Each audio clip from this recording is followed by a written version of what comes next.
Shri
Ram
कमल बारंबार गुण गावो सिया राम के श्री हनुमत हो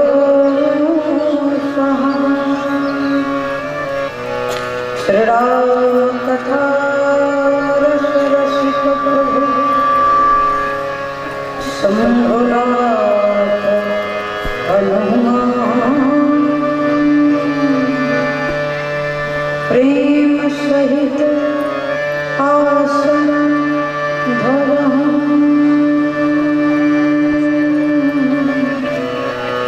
सुनहु कथा करु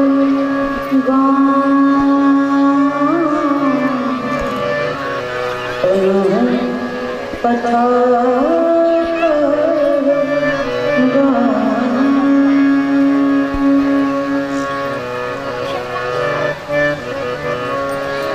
बलवान कृष्ण भगवान की श्री राम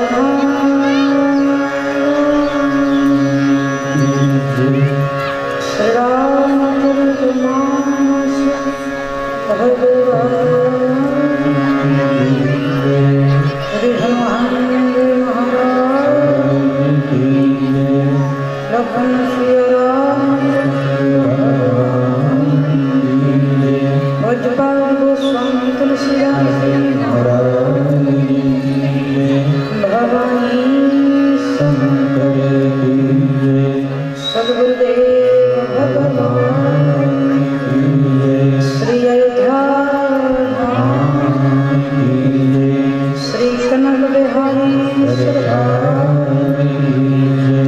राघवेंद्र सरकार बोली अवध बिहारी सरकार जय जय श्री राम जय जय श्री राम जय जय श्री राम नमः पार्वती पतये हर हर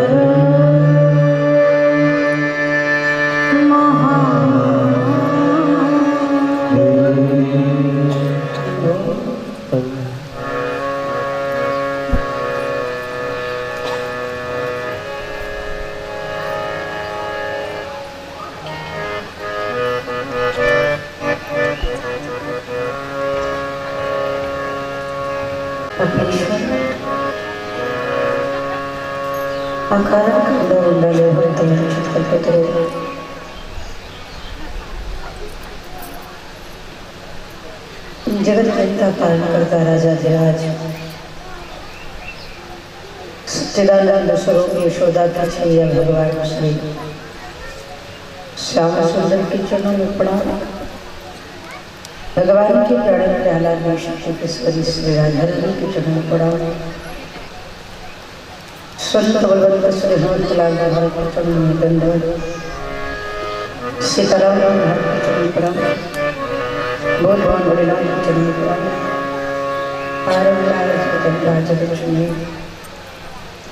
माँ भगवती के चरणों में प्रणाम। सद्गुरुदेव भगवान के चरणों में प्रणाम। पवित्र दिन करते हुए परीक्षित कल्याण श्रीमान यजमान परिवार कथा परिसर में उपस्थित विराजमान राम कथा के ऋषि प्रेमी श्रोतावृंद भक्ति स्वरूपा हमारी मातृशक्ति आप सभी प्रेमी जन स्वजन रसिकजन के हृदय में विराजमान श्री सीताराम जी महाराज की छवि का दर्शन करते हुए व्यास से भाव और श्रद्धा को निवेदन करते हुए सिया राम में सिर जग जाने कर प्रणाम जोड़ जुग पाना। आप सभी को प्रणाम। आप सभी का स्वागत है, अभिनंदन।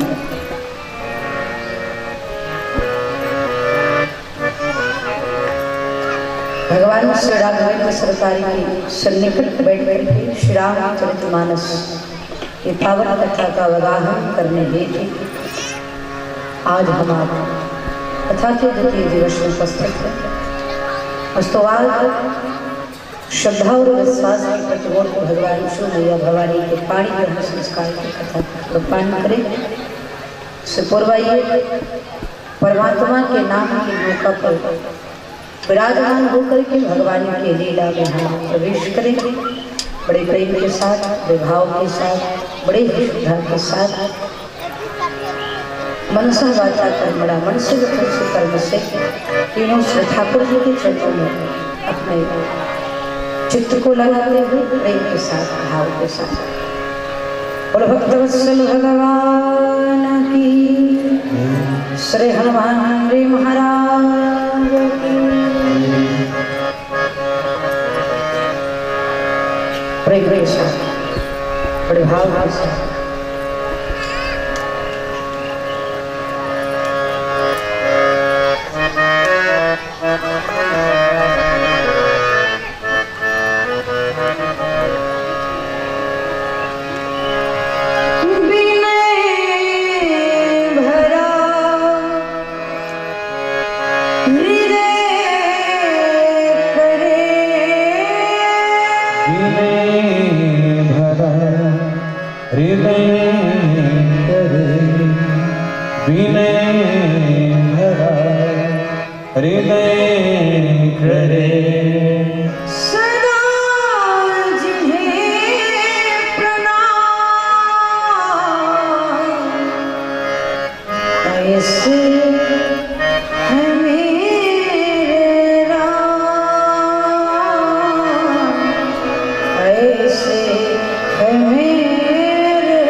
स्वभाव से उदार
जनम मरण से मोही हो।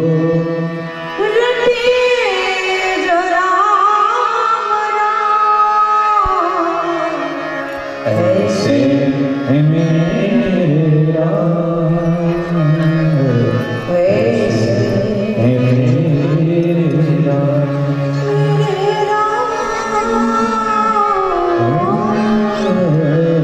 राम, ऐसे है मेरे राम, ऐसे है मेरे राम।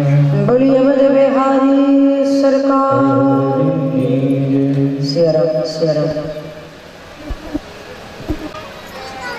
कल हमने आपको ईश्वर पान किया,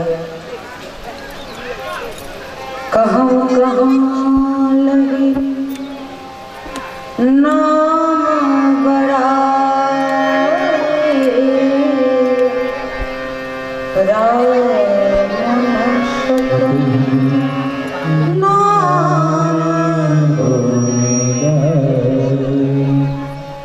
नाम प्रभाव जान से कालकूट फल जा सुना सुमिरत एक उतर ही नर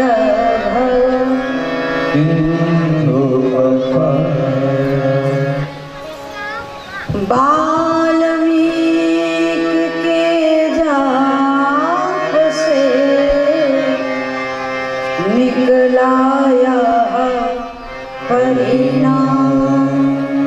क्या श्रद्धा होनी चाहिए, फिर मरा कहो या राम नाम की महिमा को बताया। कल भी मैंने निवेदन किया था, जीवन में परमात्मा का नाम उसी प्रकार से है जैसे राम नाम एक अंक है, सब साधन है शून्य, अंक गए कछु हाथ नहीं, शून्य रहे 10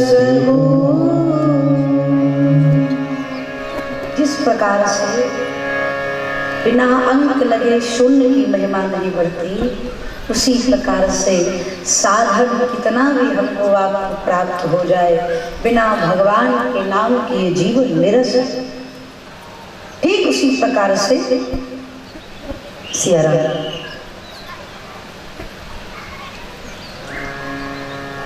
ठीक उसी प्रकार से मैया जैसे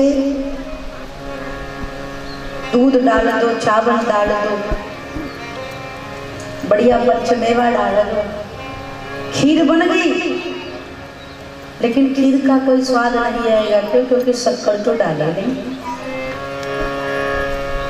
दाल बना दिया, बढ़िया फ्राई कर दिया, लेकिन दाल बिना स्वाद के रहेगा क्योंकि उसमें नमक तो है ही नहीं। शरीर कितनी भी सुंदर हो, कितनो अनमोल हो, जिसको हम रोज चमकाते हैं साबुन लगाकर, फेस वॉश लगाकर, क्रीम लगाकर, अगर इस शरीर में प्राण ना हो तो कितनी अच्छा, कितनी बड़ी बात हो, कितनी बड़ी बात। क्या सुंदर संकेत मिला है हमको आपको। नाम कितना भी अच्छा हो, कितनों हम घर के लाडले हो, दुलारे हो, बड़े बड़े हो, लेकिन जब तक हमारे शरीर में प्राण रहेगा तब तक हमारा नाम रहेगा। शरीर से प्राण निकल जाएगा तो कोई ये नहीं कहेगा कि राधिका किशोरी जी को यहाँ से वहाँ लेटा दीजिए, लोग कहेंगे लाश को यहाँ से वहाँ ले जाइए, कहेंगे ही ना। सीधे सीधे नाम हट गया, कितना सुंदर संकेत है। आप विचार करो, जब इस भौतिक जीवन में नाम के बिना हमारा आधार नहीं है, तो इस लोक से उस परलोक की यात्रा करने के लिए बिना भगवान के नाम का स्तंभ बनाए, आधार बनाए, क्या हम भवसागर से पार हो सकते हैं? नहीं। अस्तु मेरे प्यारे, प्रयास किया जाए इस नाम को जीवन में उतारने का। कल भी मैंने निवेदन किया था, श्री रामचरितमानस में 4 वक्ता 4 श्रोता। कल हम आप शरणागति घाट पर बैठकर कथा सुने, आज हम आप कर्मकांड घाट में उपस्थित होंगे। आज कथा काशी विश्वनाथ से निकल करके तुरंत राजप्रयाग आ रही है, जहाँ पर गंगा यमुना सरयू तीनों नदियों का मिलन गया है। ऐसे संगम के पावन क्षेत्र में तुरंत राजप्रयाग में पूज्यपाद गोस्वामी तुलसीदास जी महाराज कहते हैं,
राम पदयति अनुराग।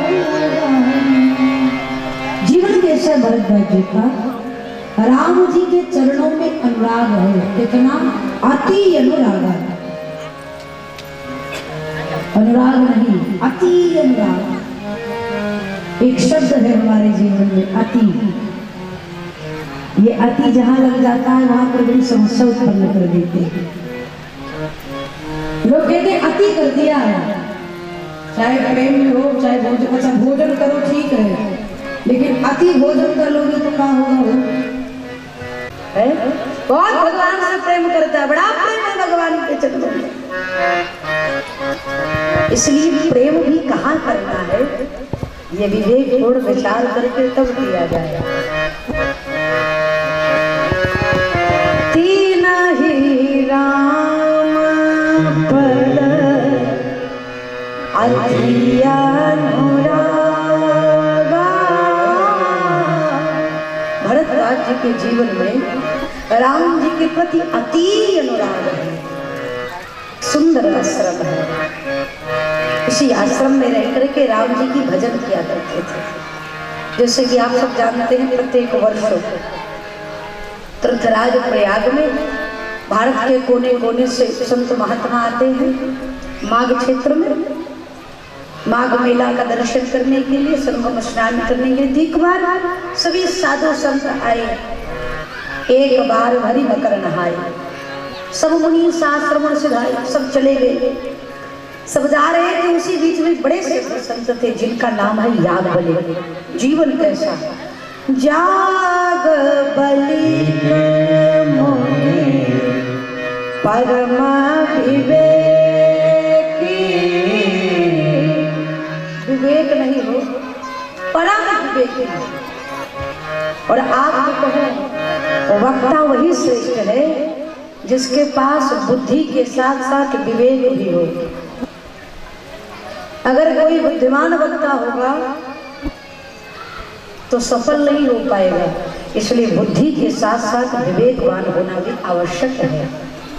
हम आपको केवल विवेकवान हो सकते हैं राघव जी की कृपा से, लेकिन जाग बलि विवेक ही नहीं, परमा विवेकी, परम विवेकवान। भरद्वाज जी ले गए, चरणों में प्रणाम किया, आश्रम ले गए, श्रेष्ठ आसन पर बिठाया, षोडशोपचार से पूजन किया, चरणों में प्रणाम करके बड़ा सुंदर प्रश्न किया। बहुत सुंदर प्रश्न किया। क्या प्रश्न किया? कितना साधारण प्रश्न है। पूछते हैं, राम कवन प्रभु पूछे हो तो ही कहिए बुझाए कृपा निधि मोहि। क्या पूछा? जब यादव जी ने कहा कहिए भरद्वाज जी, आपने हमें क्यों रोक लिया? सारे संत जा रहे थे, आपने हमें रोक लिया। भरद्वाज जी ने कहा सरकार मेरे मन में एक संशय है। संशय? आप जैसे राम भक्त अनुरागी के हृदय में संशय? कहिए कहिए क्या संशय है? अच्छा बताओ, जितने लोग हम आप बैठे हैं, क्या किसी कोई ऐसा है जिसको ये न पता हो कि राम जी कौन है? प्राय सबको पता होगा कि राम जी कौन है ना। हम आप अल्प ज्ञानी हैं, तब हमको आपको पता है कि राम जी कौन है। और भरद्वाज जी का मन राम जी के चरणों में अति अनुराग करता है, अति प्रेम है। जिनसे भरद्वाज जी अति प्रेम करते हैं वो उन्हीं को नहीं जानते। ये है नाटपटी बात।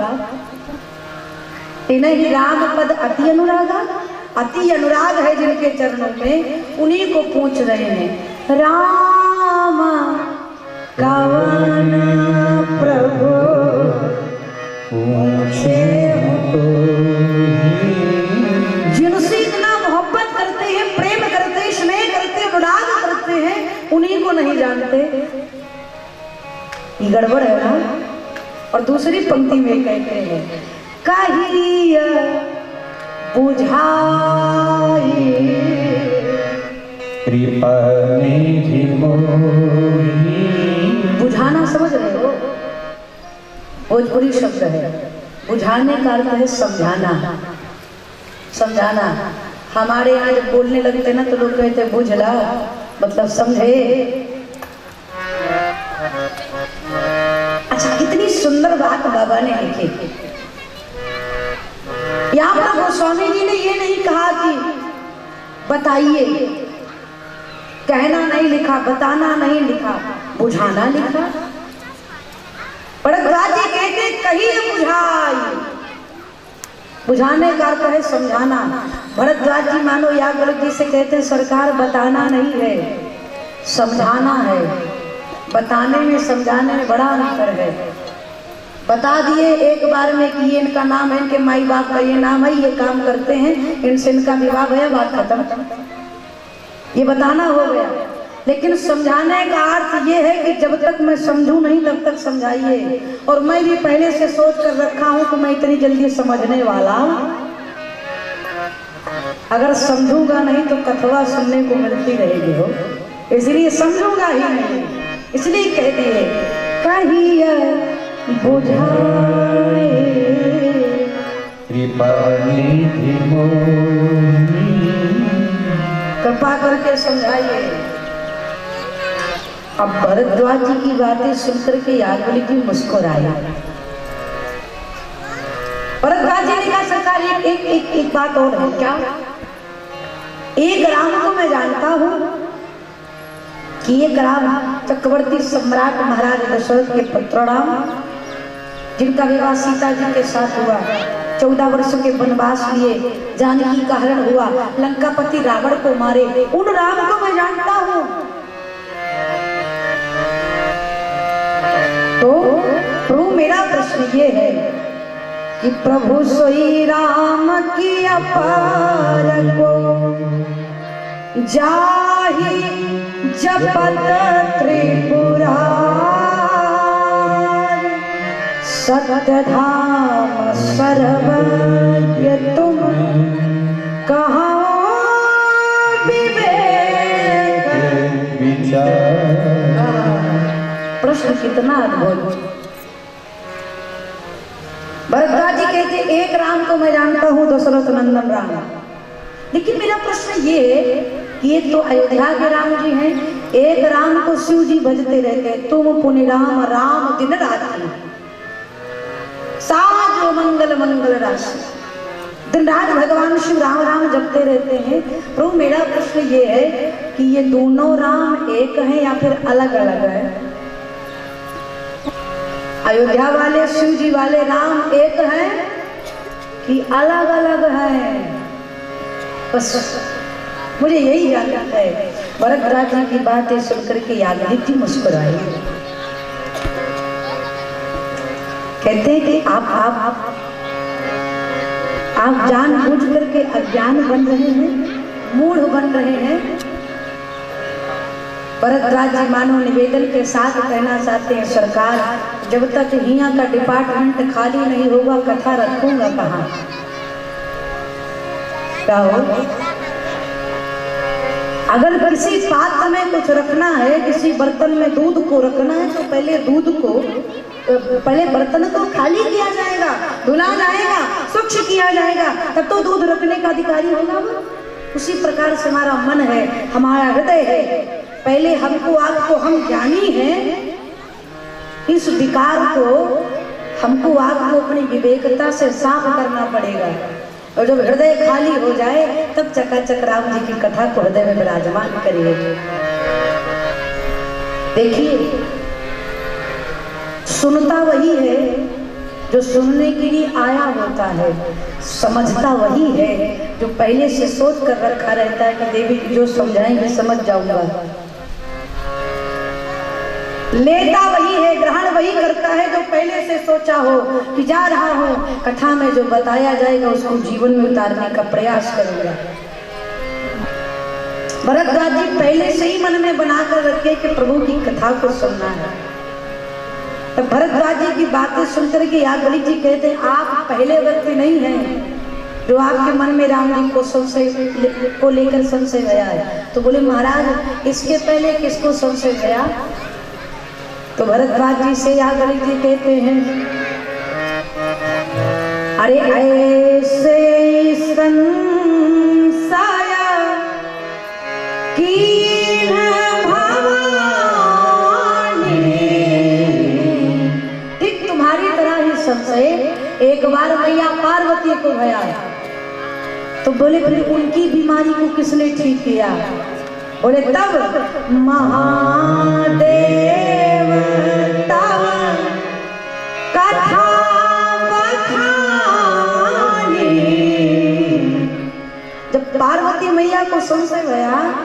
तो शिव जी ने राम जी की कथा को गाया। तो मैं आपको वही कथा सुनाने जा रहा हूँ जो भगवान शिव ने मैया भवानी को सुनाया। संशय। अच्छा एक बात बताइए, इतने बड़े बड़े सिद्ध महात्मा के मन में संशय क्यों है? कोई कारण रहा हो? कारण सिर्फ छोटा सा हो, क्योंकि जितने संत महात्मा पहले के थे वो त्रिकालदर्शी थे। वो जानते थे कलयुग में हम आप जैसे लोग जल्दी मानने वाले नहीं हैं। अगवा चढ़ करके राम जी के ऊपर संशय करने वाले बहुत मिलेंगे। इसलिए अभी से संशय का समाधान करने का उपाय ढूंढा जाए। ठीक उसी प्रकार से जैसे कह दिया जाए, उदाहरण के तौर पर एक छोटा सा बच्चा, 1 साल 2 साल का जब बच्चा होता है तो माँ अपने बच्चे को चलना सिखाती है। लेकिन जब चलना सिखाती है उंगली पकड़ कर, आप दर्शन करिए, भैया लोग ध्यान से समझेंगे। जब आप अपने बच्चे को उंगली पकड़ कर चलना सिखाती हो तो बच्चा पैर आगे की तरफ बढ़ाता है, लेकिन माँ अपने बच्चे को चलाने के चक्कर में पैर को पिछवा ले जाती है। जैसे जैसे बच्चा आगे बढ़ता है वैसे माँ अपने पैर को पीछे ले जाती है। समझ रहे हैं? उंगली पकड़ी है, बच्चे का मुख और माँ का मुख आमने सामने है, तो बच्चा जब इस तरफ बढ़ता है तो माँ पीछे की तरफ अपने कदम को ले जाती है। इसका अर्थ ये नहीं है कि माँ को चलना नहीं आता, माँ को चलना आता है, लेकिन बच्चे को किस प्रकार से चलाना है इसलिए माँ बच्चे को चलाने के लिए पीछे कदम बढ़ाती है। तो इसका अभिप्राय यह है कि ऐसा नहीं कि साधु संत को मैया पार्वती को संशय भया। वो जानती थी कि भविष्य में लोगों को संशय होगा, उस संशय को कैसे दूर किया जाए, इसीलिए राम जी की कथा का वर्णन किया। महादेव तव कथा बोले, इस प्रसंग को सुने। उससे पहले बीच का प्रसंग है, बड़ा प्यारा प्रसंग, बीच का प्रसंग। बोले क्या? बोले एक बार के बाद एक बार ताजुग माही, और सावधानी से सुनिए, संभो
राम कथा का गागर में सागर भरा है गोस्वामी तुलसीदास जी ने।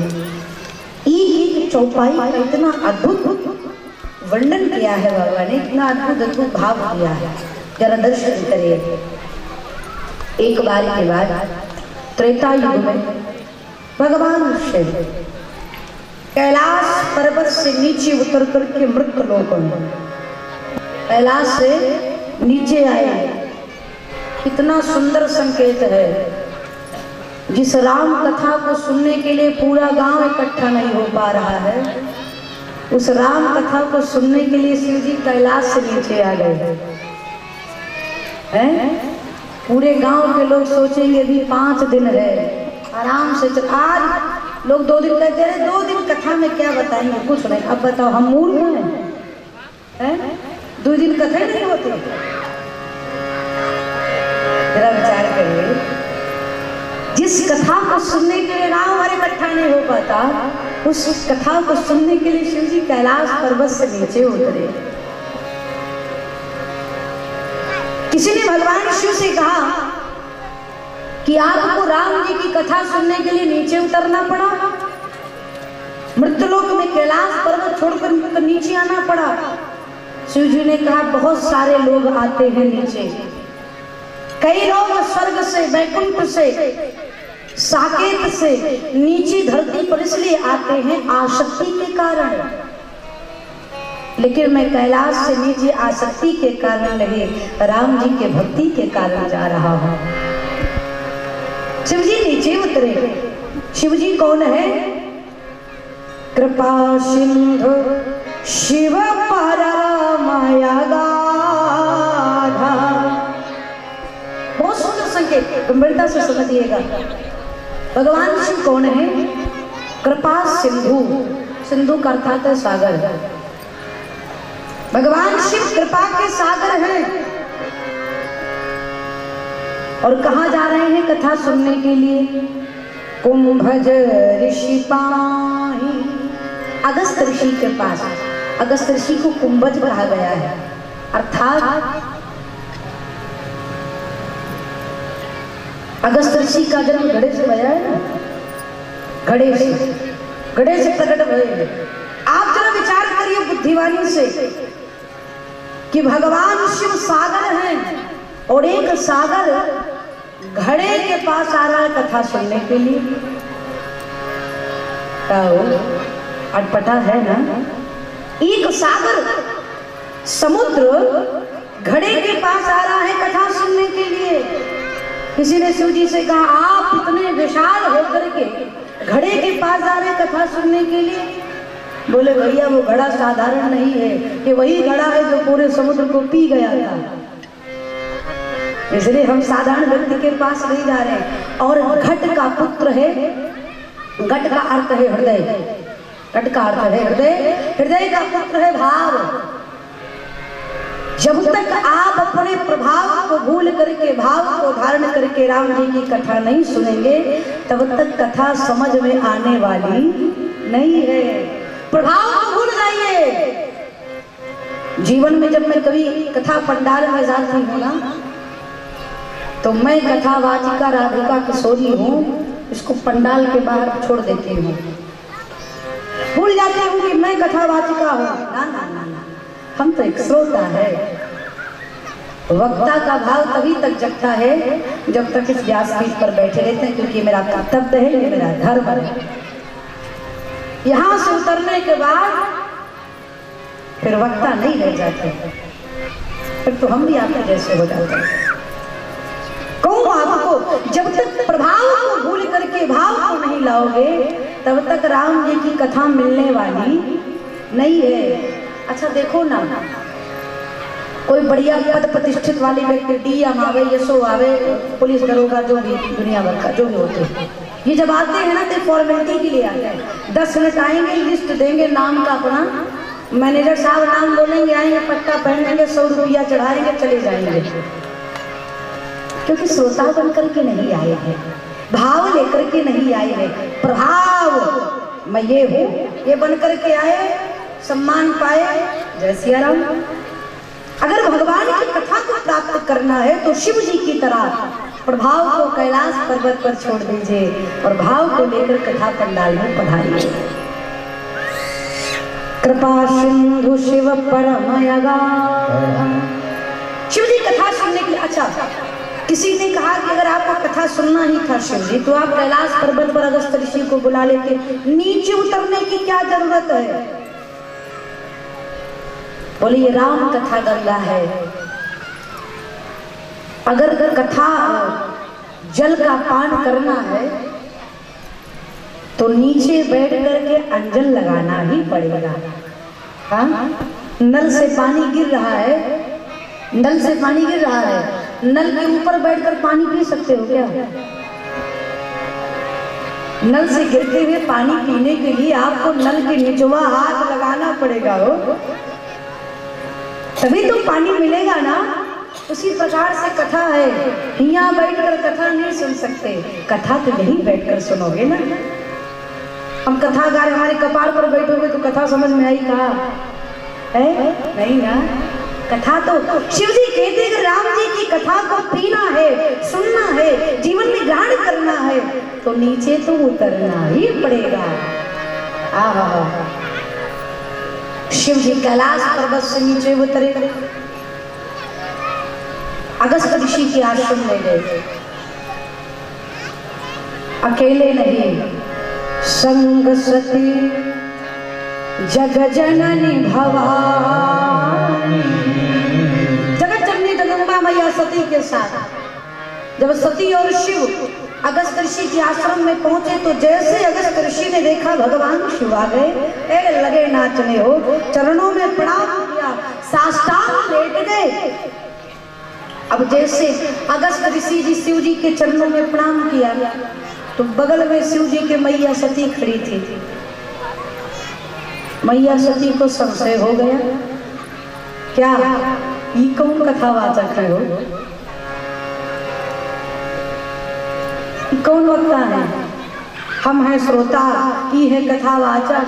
हम श्रोता बनकर के इनके यहाँ कथा करने के लिए, सुनने के लिए आए हैं तो नियम से हमको इनको प्रणाम करना चाहिए, लेकिन ये वक्ता महाराज श्रोता को प्रणाम कर रहे हैं।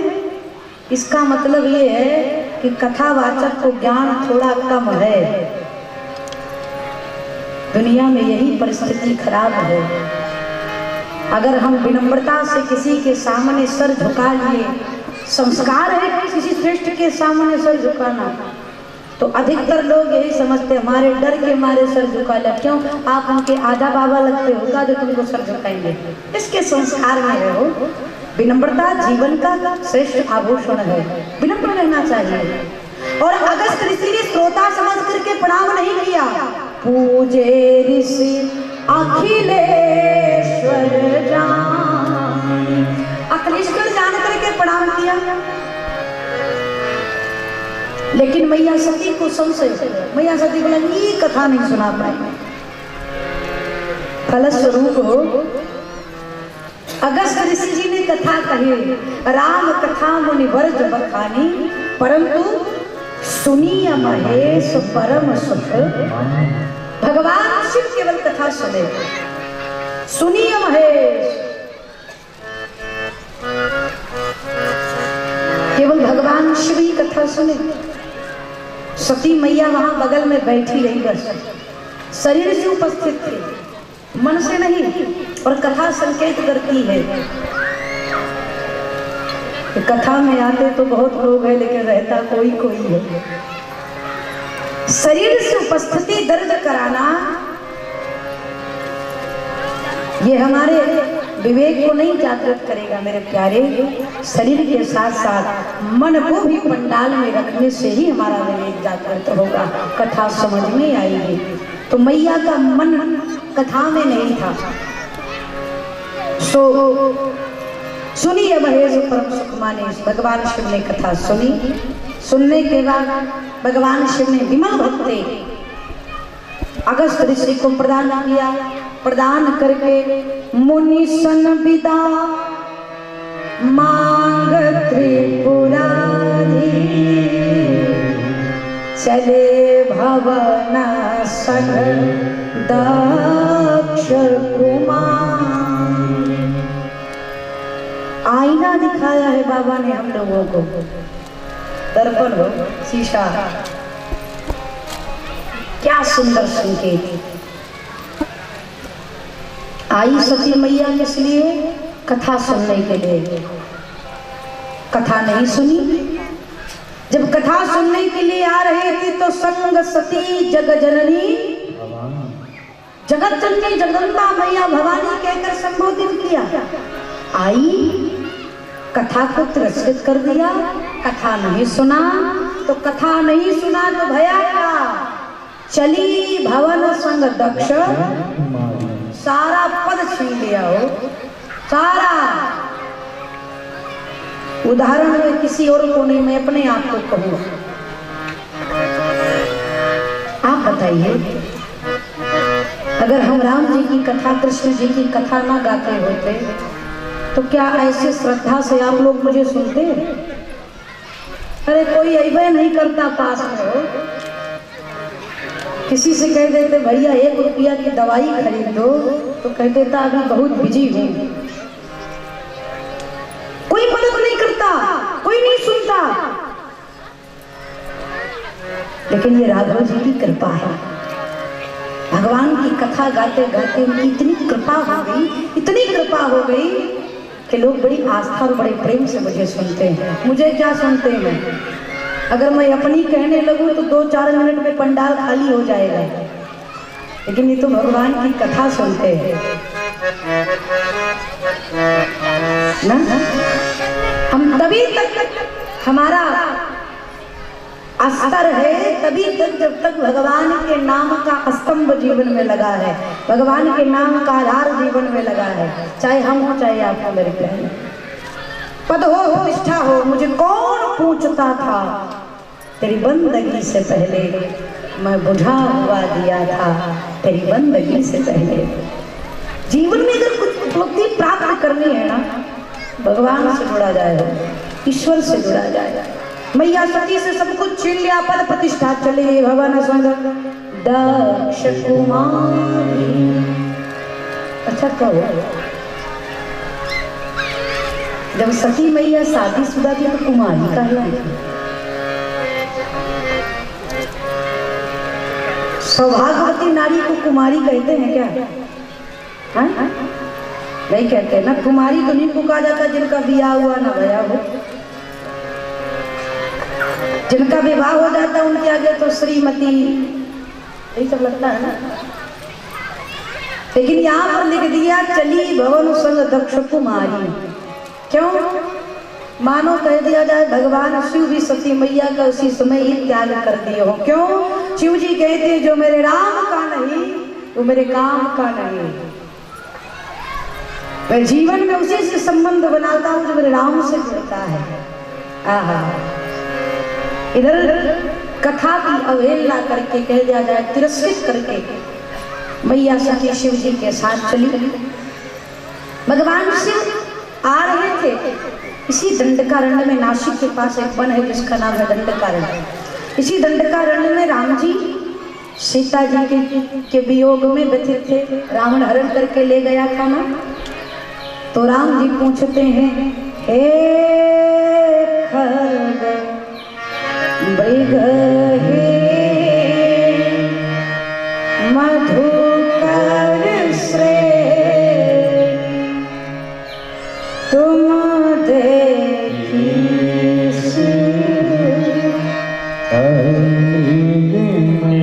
राम जी पक्षियों से, लताओं से, पुष्पों से, वृक्षों से पूछते हैं, क्या किसी ने मेरी जानकी को देखा है?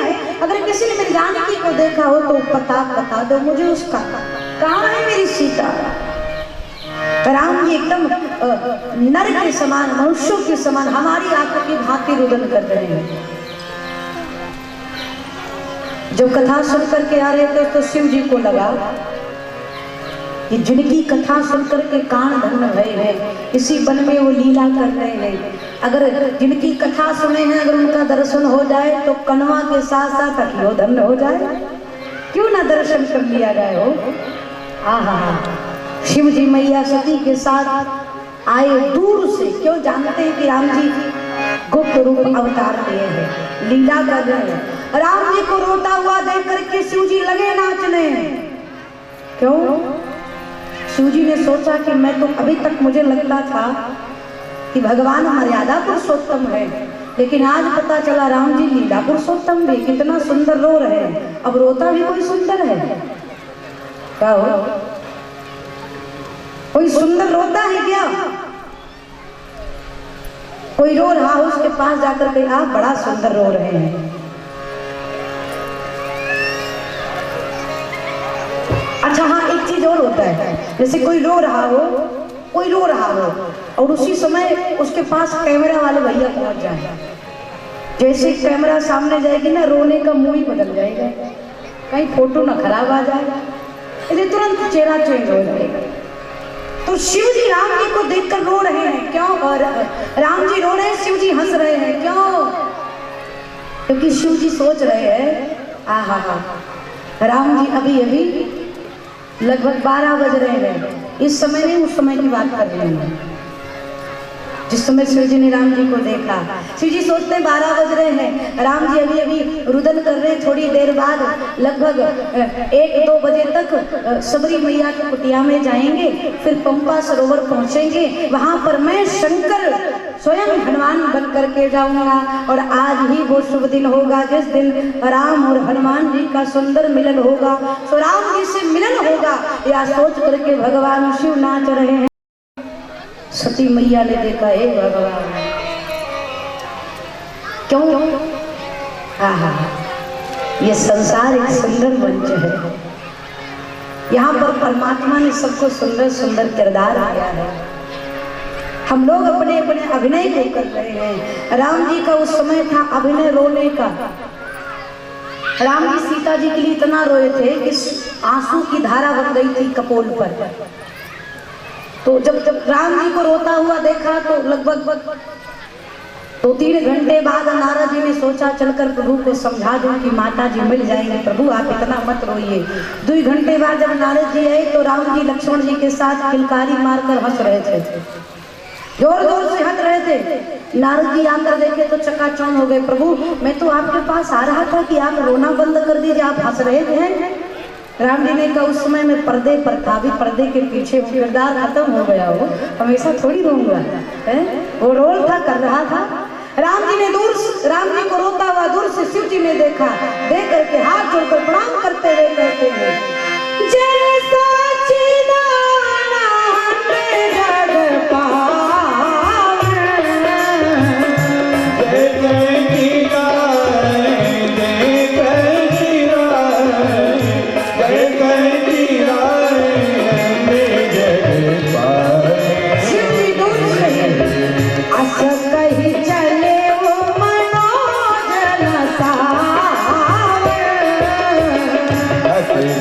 जय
दूर से भगवान शिव ने राम जी को देखा, जय सच्चिदानंद जग पावन कही चल मनोरंजन। राम जी ने दूर से, राम जी को देखकर दूर से, अब ये स्थिति सती मैया को नहीं भाई, सती मैया की जो संशय का बुखार था उसका टेम्परेचर थोड़ा बढ़ गया। अरे सती, कुछ देर पहले तुमने कथा में सुना नहीं कि राम जी सीता जी के लिए रो रहे हैं? जो कथा में सुनी थी ना, उसी को लाइव देख रही हो देवी, संशय मत करो। जो सुनी थी वही दिखाया जा रहा है पर्दे पर, लेकिन मैया सती को विश्वास नहीं भया। क्यों हो? क्योंकि जब सुनी होती तब तो देखने पर विश्वास होता, सुनी है ये नहीं है तो देखने पर विश्वास कहाँ से होगा? कथा तो सुनी नहीं थी ना, सुनिए महेश परम सुखमानी, केवल शिव जी ने सुना था। जब सती को समझाए, सती नहीं समझी, तो भगवान शिव ने कहा देवी एक काम करिए। क्या? जब तुम्हारे मना अति संदेह हो, तब किन जाए परीक्षा। काम करो, अगर तुम्हारे मन में अत्यधिक संशय हो रहा है ना, तो जाओ जाकर के परीक्षा ले लो। यहाँ पर एक का निवेदन करना चाहूंगी, स्त्री वही विवेकवान बुद्धिमान है जो अपने श्रेष्ठ जनों की बातों को अनदेखा ना करे। बार बार आपका श्रेष्ठ, आप ससुराल में है, सास ससुर पति, अगर आपसे कोई बात कहे मैया, तो उसको ना करने से पहले विचार कर लिया जाए। मना करने योग्य है कि मानने योग्य है, विचार करके तब मना करिए। कई लोग तो कहते हैं वो मुझसे ऐसा कहा तो मैंने उसके मुंह पर जवाब दे दिया, तो क्या मिला आपको? गोल्ड मेडल मिला? क्या मिला आपको? कुछ मिला क्या? उपलब्धि मिली? प्रशंसा मिला? नहीं ना मैया, प्रयास करिएगा। आपसे कोई कहे तो कुछ देर तक मौन रह करके, शांत रह करके, तब उस बात पर विचार करके तब उसका उत्तर दिया जाए, प्रयास किया जाए। यद्यपि ये बहुत कठिन है, लेकिन संभव नहीं है। हम इस पर अमल करें। शिव जी ने कहा कि जाओ, तुम्हारे मन में संशय हो रहा है, जाकर परीक्षा ले लो। तो मैया सती ने शिव जी से कहा, प्रभु आप अर्धनारीश्वर हैं, हम पति पत्नी हैं, हम दोनों में कोई अंतर नहीं है, आप भी मेरे साथ चलिए। शिव जी ने कहा, देवी जी तो गलत है ना, जो बीमार है दवाई उसी को खाना पड़ेगा। बीमार तुम हो, बुखार तुम्हें है, दवाई की तुम्हें आवश्यकता है, तुम्हें तुम्हारे साथ क्यों चलूं? डॉक्टर तुम्हें ही देखेगा ना, इलाज तो तुम्हारा ही होगा, तो मुझे जाने की क्या आवश्यकता है? अब ऐसा थोड़ी कि पति पत्नी में बहुत प्रेम है, पत्नी को बुखार है तो डॉक्टर साहब पति को दवाई दे लो। महाराज आप पत्नी से बहुत प्रेम करते हैं, सुबह दोपहर शाम तीनों बार इस दवाई को खाइएगा, आपकी पत्नी ठीक हो जाएगी। संभव है का? जो बीमार होगा दवाई उसी को लेना पड़ेगा, ट्रीटमेंट उसी का चलेगा। तो देवी बुखार तुम्हें चढ़ा, तुम जाओ। आप क्या करेंगे? शिव जी कहते हैं, मैं तब लगे बैठे आहूं बट छाहे, जब लगी तुम आई हूं मोहि पाहे। आप जब तक परीक्षा लेने के लिए जाएंगी, मैं इसी बटवृक्ष के नीचे बैठा हूँ। जब परीक्षा लेकर के आएंगे ना, तब मैं आपको यही मिलूंगा। जाओ। क्या सुंदर बात हो। शिव जी बैठ गए, सती जी चली गई। भक्त दो प्रकार का होता है, बहुत गंभीरता से समझिए। भक्त दो प्रकार का होता है, एक हृदय प्रधान, एक बुद्धि प्रधान। भगवान शिव हृदय प्रधान भक्त हैं राम जी के, इसलिए राम जी की लीला मान करके चुपचाप मुस्कुरा करके वृक्ष के नीचे बैठकर भजन करने लगे। लेकिन सती जी बुद्धि प्रधान है। जो हृदय प्रधान भक्त होता है, भगवान किसी भी रूप में रहे, किसी भी लीला में रहे, वह हर रूप में भगवान को मान करके प्रसन्न रहता है। लेकिन जो बुद्धि प्रधान होता है, पहले वो जानता है फिर मानता है। लेकिन हमारी दृष्टि में तो भक्त वही श्रेष्ठ है जो हृदय प्रधान हो।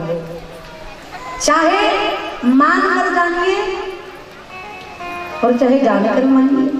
हृदय प्रधान व्यक्ति पहले मानता है फिर जानता है, और जो बुद्धि प्रधान होते हैं पहले जानते हैं फिर मानते हैं। जैसे पक्षीराज गरुड़ की गति बहुत तीव्र होती है। जैसे हम यहाँ पर बैठे, हमने सोचा मुंबई जाना है, जितनी देर हमारा मन मुंबई पहुंचने में समय लगाएगा, उससे भी कम समय गरुड़ जी महाराज को पहुंचने में लगता है। बड़ी तीव्रता से, बहुत तीव्र वेग होता है उनका। अब गरुड़ को और मच्छर को, मच्छर जो काटता है उनको, गरुड़ को और मच्छर को कह दिया जाए कि जाओ आकाश को नाप करके आओ कितनी दूर में है। ध्यान से समझिए, जाओ आकाश को नाप करके आओ कि वो कितनी दूर तक, कितनी सीमा है उसकी। गरुड़ और मच्छर गए। अब गरुड़ की चाल को मच्छर पकड़ पाएगा क्या? गरुड़ की गति को मच्छर पकड़ पाएगा क्या? नहीं ना।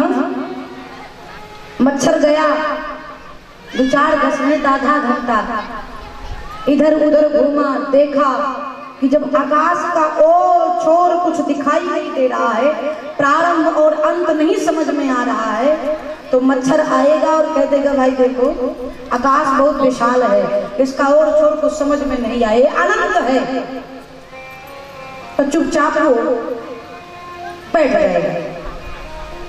लेकिन अब गरुड़ जी महाराज के पास तो बल बहुत है।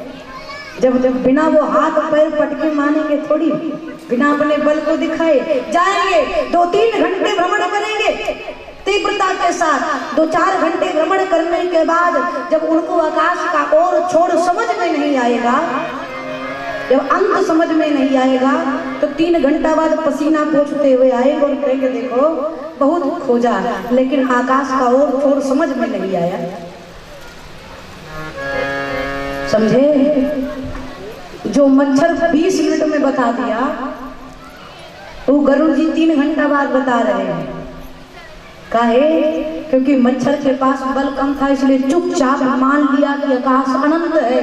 और गरुड़ जी के पास बल बहुत था, इसलिए पहले अपना बल लगा लिए, बुद्धि लगा लिए। जब फेल हो गए तब कहे कि आकाश का कोई और छोर पता नहीं है। ये बुद्धि प्रदान और हृदय प्रदान। दूसरा भाव अपने जीवन में लिया जाए।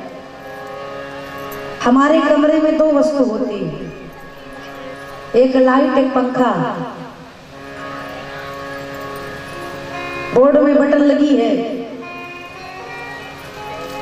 हमने बटन को दबाया, जैसे बटन दबाया लाइट तुरंत बंद हो गई। बटन आपने ऑफ किया, लाइट बंद हो गई। टाइम लगा क्या? नहीं ना।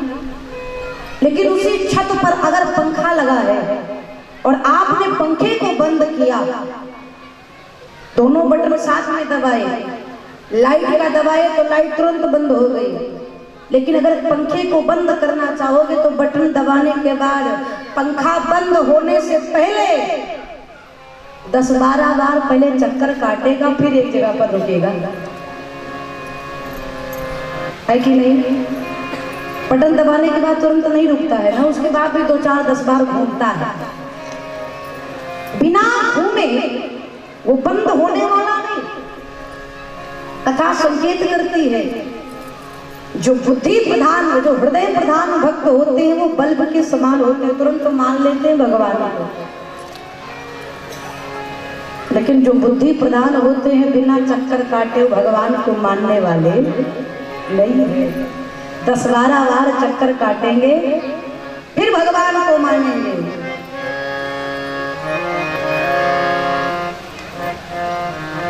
हम तो यही कहते हैं कि हर समय हर परिस्थिति में भगवान के प्रति ऐसी आस्था हो और यही विश्वास हो, यही आशा हो, यही विश्वास हो, यही आस्था हो और एक ही उम्मीद हो। क्या कहा जाए भगवान से कि तुम्ही में ये जीवन जिए जा रहा हूँ, तुम्ही में ये जीवन, तुम्ही में ये जीवन, तुम्ही में ये जीवन, विश्वास जिए जा रहा हूँ। और प्रभु जो कुछ दे रहे हो लिए जा रहा हूँ, जो कुछ दे रहे हो लिए जा रहा हूँ, जो कुछ दे रहे हो लिए जा रहा हूँ। तुम्ही में ये जीवन जिए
दे रहे हो लिए जा रहा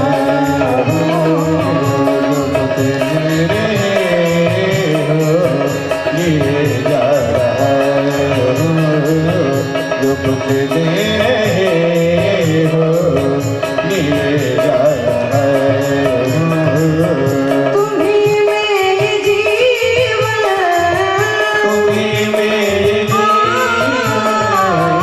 तुम्हीं मेरे जीवन जिए जा रहा हो जो कुछ दे रहे हो लिए जा रहा हो जो कुछ दे रहे हो लिए जा रहा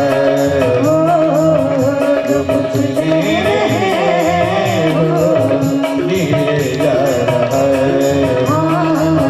जो कुछ दे रहे हो लिए जा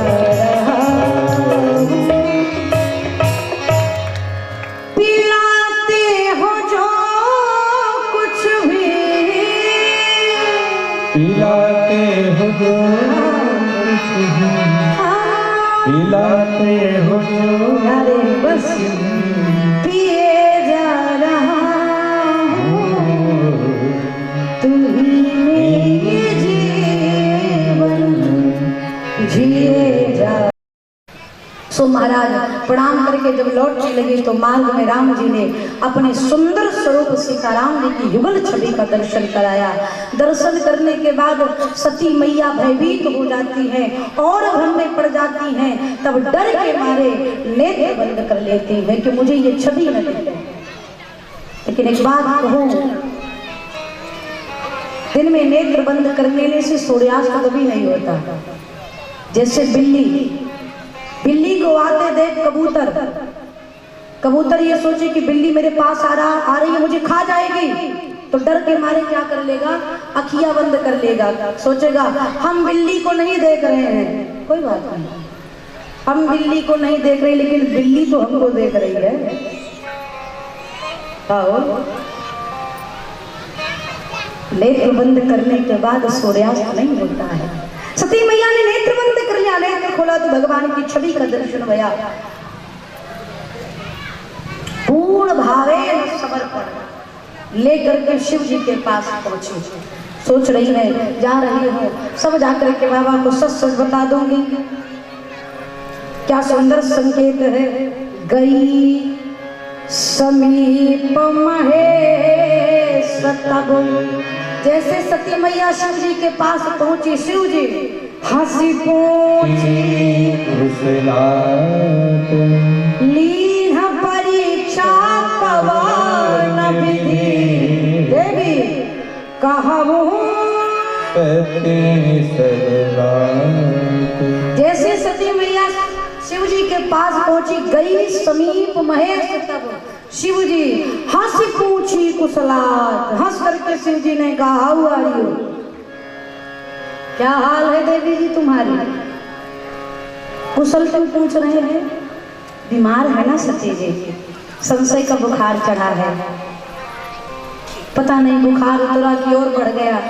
बीमार व्यक्ति के पास जाओगे तो कुशल क्षेम पूछोगे ही। शिव जी पूछते हैं कैसी हो,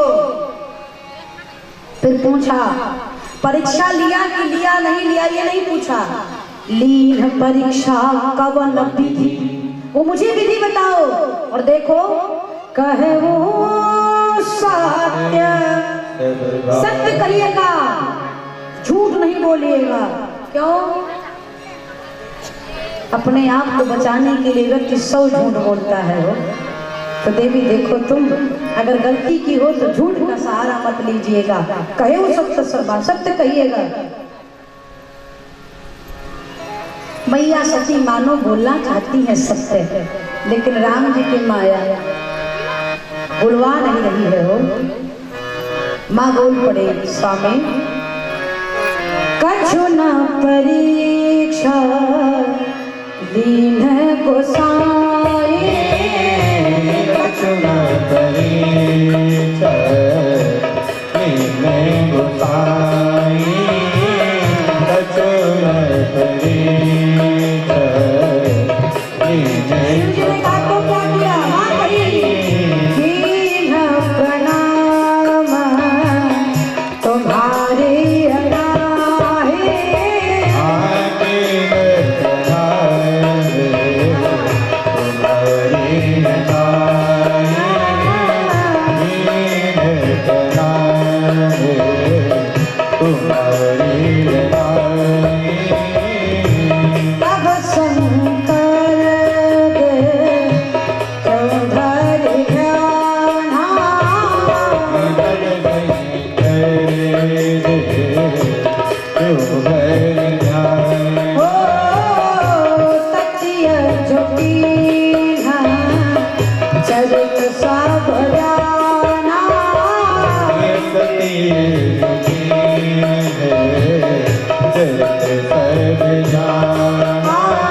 परीक्षा नहीं ले गई, आपके जैसे प्रणाम करके लौट आई। शिव जी ने सोचा इतनी सीधी देवी जी मेरी नहीं है, इतने वर्ष हो गए विवाह के, इतने दिन में तो जान ही गया हूँ देवी जी मेरी इतनी सीधी नहीं है। मैं कहा तो प्रणाम नहीं की और वहां गई प्रणाम करके लौट आई, असंभव है वो, असंभव है। तब शंकर देखो धरि ध्यान सती जो कीन चरित सब जान। शिव जी ने ध्यान लगा कर देखा तो सती मैया सती कीर सीता सर्वेशा शिव वर भय विषाद विशेखा। जब भगवान शिव ने देखा कि सती ने सीता मैया का रूप बनाया है तो मन ही मन में भगवान शिव ने मैया सती का त्याग किया और कहते हैं यही तरह सती अभेद मोहिना है शिव संकल्प कीन मना। भगवान श्री मन ही मन में संकल्प करके मैया सती का त्याग कर देते और जब त्याग किया तो देवता लोग जय जयकार करने लगे, बोल शंकर भगवान की जय। भगवान शिव की जय जयकार है। महादेव आपके जैसा कौन, इतना बड़ा संकल्प कर लिया, इतना बड़ा त्याग कर दिया, आपके जैसा कौन।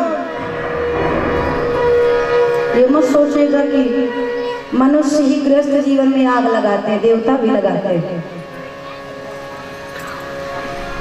पति पत्नी में झगड़ा कोई घर वाले ही नहीं, देवता लोग भी करवाते हैं।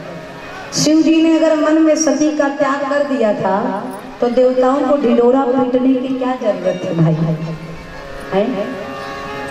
शिव संकल्प कीन मन माही। शिव जी ने मन में संकल्प करके सती का त्याग कर दिया था तो देवता लोग कहते क्या त्याग किया है आपने, क्या संकल्प किया है, आपके जैसा त्यागी कोई भया नहीं। शिव जी ने कहा तुमसे भी राम बचा था, गृहस्थी में आग लगा रहे हो, पति पत्नी झगड़ा करवा रहे हो। अब सती मैया पीछे पड़ गई, प्रभु आपने कौन सा संकल्प लिया, किसका त्याग किया। शिव जी नहीं बोले, नहीं बताएंगे। क्यों? संकेत करती है कथा, कभी कभी उस सत्य को नहीं कहना चाहिए जिससे सामने वाले को चोट पहुंचे। याद रखिएगा, हम किसी से अगर प्रेम करते हैं तो कभी कभी हम उस सत्य को ना कहें जिसको सुनने के बाद सामने वाला दुखी हो जाए हो। ऐसे सत्य को अपने मन में ही छुपा कर रखना चाहिए। लेकिन अब इसका मतलब ये नहीं कि झूठ बोल दीजिए मन रखने के लिए। शिव जी ने झूठ भी नहीं कहा और सत्य भी नहीं कहा। फिर क्या गया, आए कैलाश पर्वत, कैलाश पर्वत पर आकर के भगवान शिव अपने सहज रूप में आ गए। लागी समाधि अखंड अपार, भगवान शिव की अखंड समाधि लग गई। ये शिव जी का अपना निज सहज स्वरूप है। मैंने कथा में निवेदन किया था, हम हो, आप हो या फिर आप सब हो, सबका अपना अपना एक निज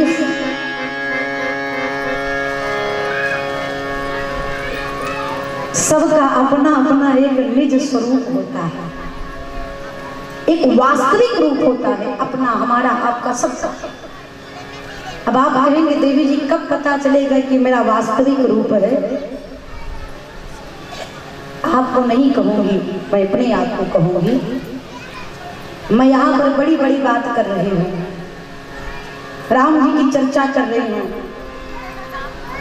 लेकिन जब मैं एकांत में रहूं, अपने कक्ष में रहूं, कोई मेरे आस पास न रहे, उसके बाद भी जगत का चिंतन छोड़ करके अगर मैं जगदीश का चिंतन करूं, तभी मैं वास्तविकता में व्यासपीठ की अधिकारी हूं। अगर यहाँ पर बैठने के बाद बड़ा सा तिलक लगाकर बड़ा बड़ा भाषण दूं, वहां जाने के बाद जगत का चिंतन करूं, माई का हो, बाप का हो, भैया का हो, दीदी का हो, तब का हो, तब तो फिर हो गया शून्य। एकांत में रहने के बाद जो आपकी बुद्धि, आपका चित्त, आपकी शरीर जो क्रिया करे वही आपका निज स्वरूप है। समझ में आया? बुझे? एकांत में रहने के बाद जो आपका मन सोचे, जो आपका चित्त करे, जो आपकी शारीरिक क्रिया करे, हाथ पैर नेत्र कान, जिसमें आपकी आसक्ति अधिक हो एकांत में रहने के बाद, वही समझ लीजिए कि वही आपका वास्तविक रूप है। और भगवान शिव का वास्तविक रूप लाज समाधि अखंड अपारा, भगवान शिव का वास्तविक स्वरूप यही है। ज्यादा प्रसन्न हो तब भी समाधि में चले जाते हैं और ज्यादा दुखी हो तब वो समाधि में चले जाते हैं। ये बाबा का वास्तविक रूप है।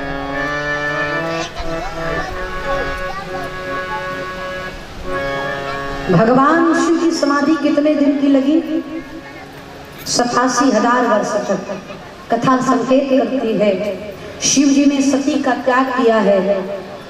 पति पत्नी परस्पर जीवन में गाड़ी के दो चक्के के पहिए की तरह होते हैं। एक के ना रहने के बाद एक का अस्तित्व कम हो जाता है। लेकिन भगवान शिव सती का त्याग करने के बाद बहुत दुखी है। आज के जमाने में कोई दुखी होता तो क्रोध आता है, और जब क्रोध आता है तो इतना क्रोधित हो जाता है कि क्रोध के कारण कांपने लगता है। पूज्य महाराज श्री हमारे कहते हैं एक व्यक्ति दुबला पतला था, उसको बड़ा क्रोध आता था। उसने कहा मुझे जब गुस्सा आता है तो मैं लक्ष्मण हो जाता हूँ, लक्ष्मण जैसा मुझे गुस्सा आता है। तो महाराज जी ने कहा दत्त बाबरे, अरे लक्ष्मण जी को जब गुस्सा आया था तो पृथ्वी कांप गई थी, और तुमको जब गुस्सा आ रहा तो तुम खुद कांप रहे हो।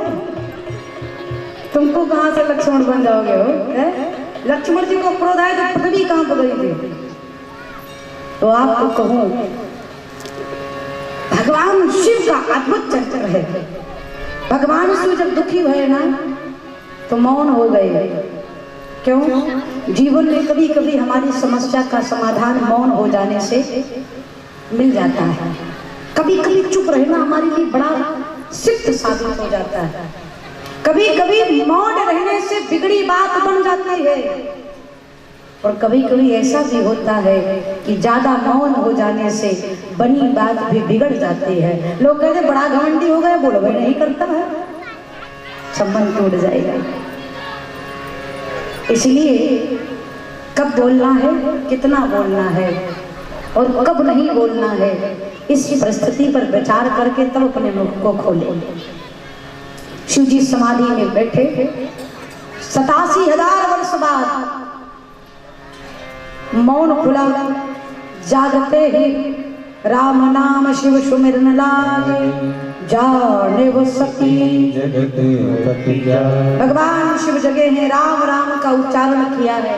माँ आई चरणों में प्रणाम किया, वाम भाग में बैठने का प्रयास किया। शिव जी ने सम्मुख आसन दे दिया। मैया सती समझ गई जीवन निरस हो गया। जी बिन देह नदी बिन बारी, तैसी नाथ पुरुष बिन नारी। कहा कथा सुनाइए, राम जी की कथा शिव जी कहने लगे। उसी समय दक्ष प्रदेश भये तेहि काला। ब्रह्मा जी ने दक्ष को प्रजापतियों का नायक बनाया। दक्ष ने यज्ञ रखा, सभी देवताओं को बुलाया सिवाय ब्रह्मा विष्णु महेश को छोड़कर। निमंत्रण नहीं दिया। अब सारे देवता ने जब सोचा कि शिव जी को नहीं बुलाया, तो वैसे तो चाहते तो हाईवे से चले जाते, लेकिन अपना हेलीकॉप्टर लेकर के बाईपास से होते हुए जा रहे हैं। क्यों?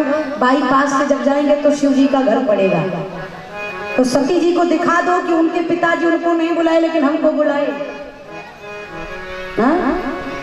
तो सब विमान लेकर के जा रहे थे। यहाँ भी सती मैया का मन कथा में नहीं लगा, तो हेलीकॉप्टर देख रही थी। पूछा प्रभु ये कहाँ जा रहा है विमान? बाबा ने कहा आपके पिता ने यज्ञ रखा है, मुझे नहीं बुलाया। शिव जी ने समझाया आपके पिताजी मुझसे नाराज है, इसलिए मेरे कारण आपको भी नहीं बुलाया। देवी कोई बात नहीं। सती ने कहा आपके ससुराल में यज्ञ है, आपके ससुर ने रखा है, चलिए उत्सव हो, यज्ञ हो, अनुष्ठान हो, इसमें तो बिना बुलाए जाना चाहिए। शिव जी ने कहा ठीक कहती हो, लेकिन जहाँ पर आपका विरोध करने वाला कोई हो उस स्थान पर कदाप नहीं जाना चाहिए, क्योंकि तहाँ गए कल्याण न हुए। मैया सती को समझाया, माँ नहीं मानी। तब बाबा ने जब देखा कि हर जतन करके शिव जी हार गए, तब दिए मुख्य गण संग तब विदा की न त्रिपुरार। मुख्य गणों को देख करके बाबा ने सती मैया को विदा कर दिया।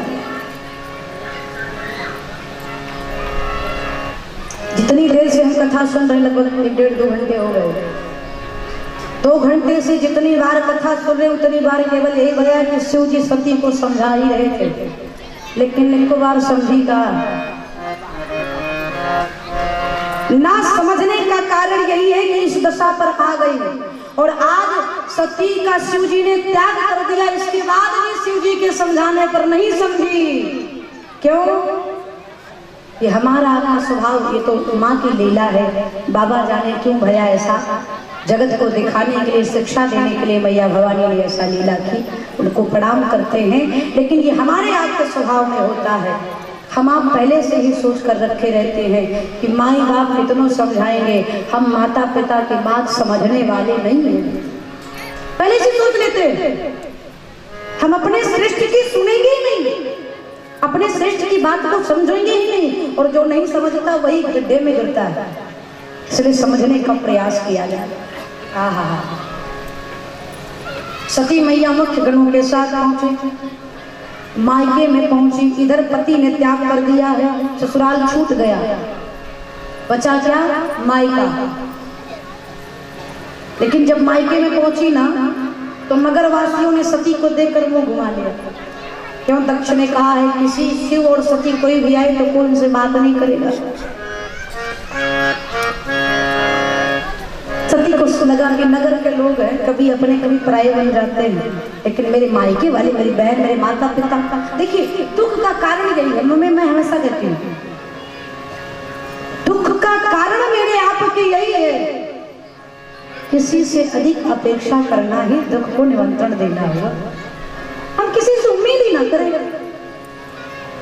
सती मैया महल में पहुंची, और पहुंची तो एक ही व्यक्ति बड़े प्रेम से मिला। अरे सादर भाई मिली एक माता, भागने मेरी बहुत मुस्काता, सादर भले, सादर भले, आदर के साथ, प्रेम के साथ, सम्मान के साथ कोई मिला तो सती मैया की मां प्रसूति, आओ बेटी आओ, कब से ये नेत्र तेरा मां को देख रहे थे, सब आ गए। सती तुम्हें देखने के लिए मेरे नेत्र तरस रहे थे, बिटिया तुम भले आ गई। हृदय से मैया प्रसूति ने सती मैया को लगा लिया। गदगद हो गई मैया सती, किसी ने तो पूछा। लेकिन थोड़ी दूर बढ़ी तो भगनी मिली बहुत मुस्कुराता, जो बहनें थी वो मुस्कुराती हुई, बहुत मुस्कुराती हुई मिली। हंसते हुए बोली, अरे सती तुम भी आ गई। किसी के यहाँ आप जाइए, कोई आपसे कहे आप आ गए, स्वागत है आपका, और कोई ये कहे आप भी आ गए,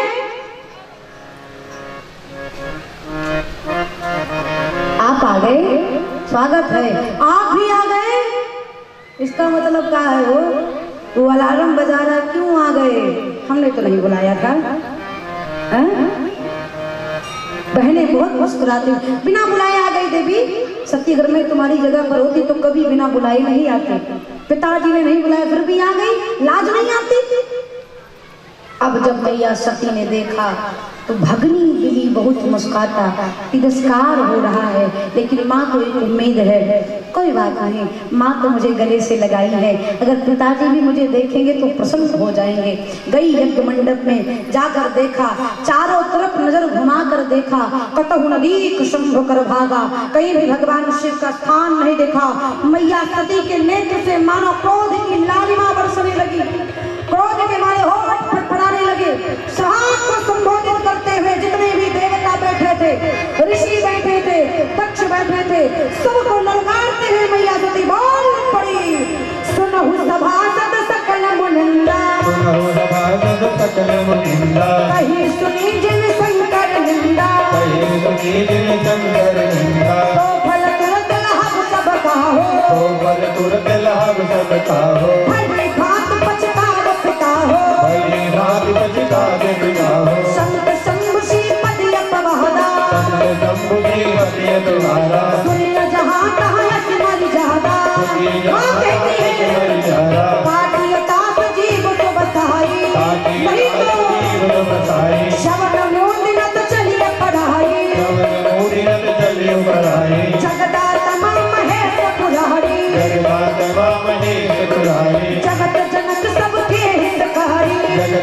सच सबके हितकारी पिता मंद मत निंदक तेहि पिता मंद मत निंदक तेहि दक्ष शुक्र संभव यह देहि दक्ष शुक्र संभव यह देहि तज हम तुरंत देहि तेहि हेतु तज हम तुरंत देहि तेहि हेतु ऊर्ध्व चंद्रमौल विष केतु ऊर्ध्व चंद्रमौल विष केतु अस कहियो कि अगिन तन झारा अस कहियो कि अगिन तन झारा अस कहियो कि अगिन तन झारा अस कहियो कि अगिन तन झारा भयम सकल मत हाहाकारा भयउ सकल मत हाहाकारा भयम सकल मत हाहाकारा भयउ सकल मत मैया सभी सभा को ललकारते हुए बोल पड़ी सभा में जितने लोग बैठे कान खोल कर सुनो। जिसने शिव जी की निंदा को कहा जगह सुना है इसी क्षण उसको फल मिलेगा। शास्त्र कहता है जहां पर धर्म का धेनु का और अपने इष्ट का अपमान हो रहा हो निंदा करने वाले की हो सको तो जीवा काट कर जमीन में फेंक दीजिए। नहीं कर सकते भैया तो कान बंद करके वहां से चले जाइए। जितने सभा के लोग बैठे सब शिव जी की निंदा को कर रहे थे सुन रहे थे इसी क्षण उसको फल मिलेगा। मैया सती अपने पिता को धिक्कारते हुए कहती आज मेरा दुर्भाग्य है कि मैं तुम्हारी पुत्री हूँ। कौन सा मुंह लेकर अपने पति के पास जाऊंगी। तक्षण मैया सती दाहिने पैर के अंगूठे से योग अग्नि को प्रकट कर बाबा कहते हैं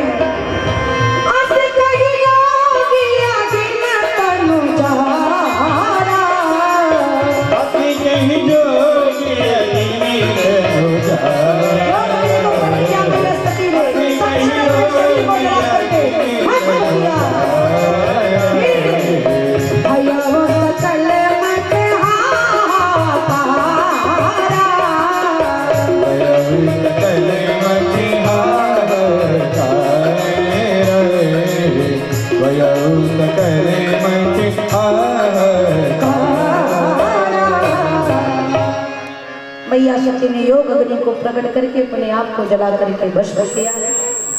भगवान शिव के गणों ने यज्ञ को विध्वंस करना प्रारंभ किया, देवताओं को दंडित करना प्रारंभ किया, ऋषि मुनियों को दंडित करना प्रारंभ किया। इसी बीच में किसी ने शिव जी को बताया। शिव जी ने जटा को उखाड़ कर जमीन में पटका। वीरभद्र उत्पन्न हुए। वीरभद्र आए दक्ष के सर को काट करके हवन कुंड में डाल करके एक ही बार में स्वाहा कर दिया। अब सारे देवता भगवान शिव का आवाहन किए।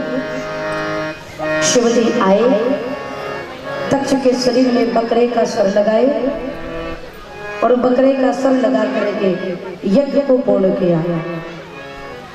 एक बात कहूं, चाहे दक्ष जैसा ज्ञानी हो या हमारे आपके जैसा कोई प्रेमी हो, अगर हम यज्ञ को सत्कर्म भी, छोटे शब्दों में समझिए भैया, अगर सत्कर्म भी हम किसी से बदला लेने के लिए करेंगे तो वो सत्कर्म हमारा आपका पूर्ण होने वाला नहीं है। अगर हमने यज्ञ भी रखा, जैसे हम कथा करवाए, आप कथा करवा रहे हैं, आप सब भैया कथा करवा रहे हैं और ये सोचे कि एक नंबर की कथा करवाऊंगा, अगर हम किसी को नीचा दिखाने के लिए प्रतिशोध की भावना लेकर के, बदले की भावना लेकर के सत्कर्म भी करेंगे, यज्ञ भी करेंगे, तो वो पूरी तरीके से पूर्ण होने वाला नहीं है। निश्चित उसमें कोई ना कोई बाधा उत्पन्न हो जाएगी। दक्ष ने यज्ञ रखा प्रतिशोध लेने के लिए, बदला लेने के लिए, परिणाम सफल नहीं भया। हम आप भी प्रयास करें, जब करें पूर्ण भावेन समर्पण होकर के करें। भगवान शिव की आराधना भई। सती मैया का दूसरा जन्म तही कारण है गिरि गिरि जाई जन्मी पार्वती तनुबाई।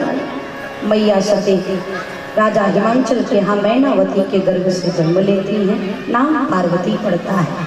आइए इस प्रसंग से जुड़े, उससे पूर्व भूत भावन भोलेनाथ के चरणों में छोटी सी भेंट अर्पण करें। समय भी हो चुका है, मात्र 10 मिनट में भगवान शिव मैया भवानी के विवाह की चर्चा को आप सुरपान करेंगे। आइए प्रेम से भाव के साथ भगवान शिव के चरणों में हाजिरी लगाएं और निवेदन करें।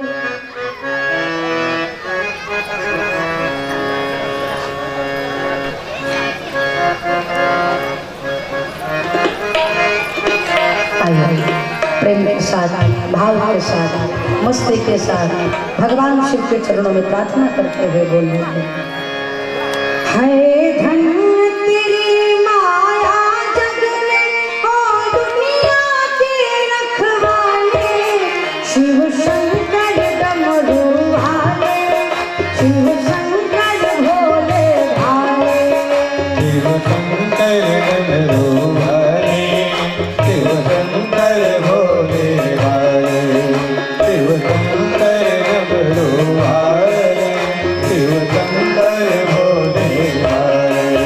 है धन्य तेरी माया जग में ओ दुनिया के रखवाले, शिव शंकर डमरू वाले, शिव शंकर भोले भाले, शिव शंकर डमरू वाले, शिव शंकर भोले महादेव।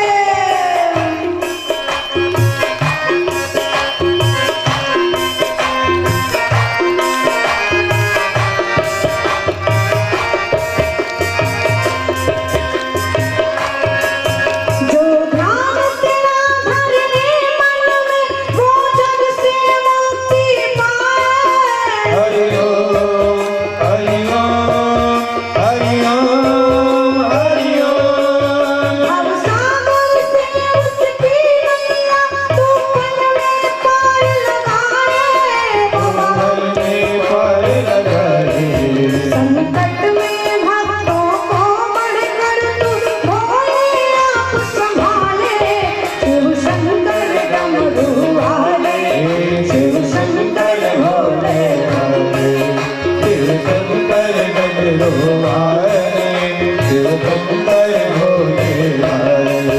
है धन्य तेरी माया जग में ओ दुनिया के रखवाले, शिव शंकर डमरू वाले, शिव शंकर भोले भाले, शिव शंकर डमरू वाले, शिव शंकर महादेव तारी की सेवा देते हो, हरि बोल।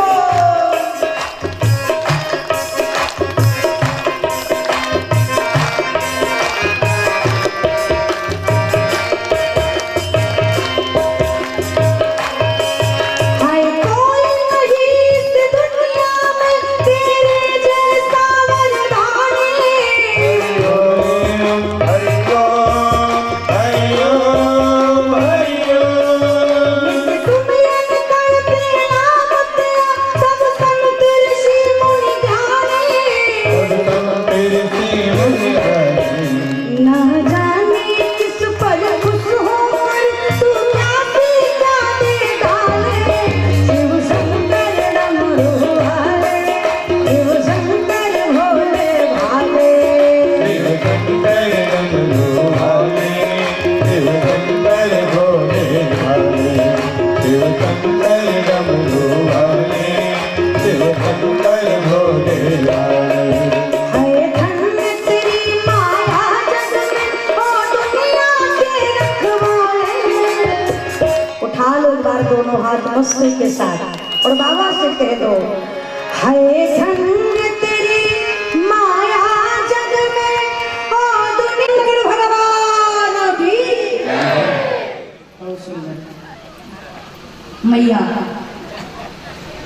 सुनैना के गर्भ से मैया सरस्वती सहन कुमारा, चितवत काम भया जग सहारा। देवत खान प्रायामी जय सारा। भगवान शिव ने कामदेव का दहन किया, कामदेव जल करके भस्म हो गया। कामदेव की पत्नी रति उदर करते हुए आपने मेरे पति को समाप्त कर दिया। कहाँ जाऊं, क्या करूं? भगवान ने रति को रुदन करते हुए देखा, बोले चिंता मत करो देवी, मैं वचन देता हूँ क्या, जब जदुवंश कृष्ण अवतारा, जबी जदुवन, जबी जदुवन, जबी जदुवन, नीम अवतार। हाय हाय हाराना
दिवस है। तृतीय दिवस की पावन मधुर बेला में भगवान शिव मैया पार्वती के संवाद को सुनेंगे। ज्ञान घाट पर हमारी आपकी यात्रा आरंभ होगी। भगवान का जन्म इस धरती पर क्यों हुआ, इसका प्रमुख 5 कारण बताया गया है। नारद जी के मोह का मर्दन करेंगे और कल हमारे आपके मध्य में कथा के तृतीय दिवस में मर्यादा पुरुषोत्तम भगवान श्री राम जी का प्राकट उत्सव मनाया जाएगा। कल राम जी का अवतार इस दिव्य धरा पर होगी। राम नवमी के शुभ अवसर पर कल कथा प्रारंभ हुई है। कल हम आप बड़े धूमधाम से राम जी के प्राकट उत्सव को आनंद से मनाएंगे। जैसा कि आप सभी जानते हैं, प्रत्येक कथाओं में आप सुनते रहते हैं, कल भगवान का प्राकट होगा। सभी भक्त पीला वस्त्र पहन करके आएंगे राम जी का स्वागत करने के लिए। से सूचना मंच के माध्यम से प्राप्त कराई जाएगी। आइए प्रेम के साथ शिव जी के चरणों में हाजिरी लगाते हुए एक बार भाव से जयकारा लगाएंगे। बोले शंकर भगवान की, दुल्हा सरकार की।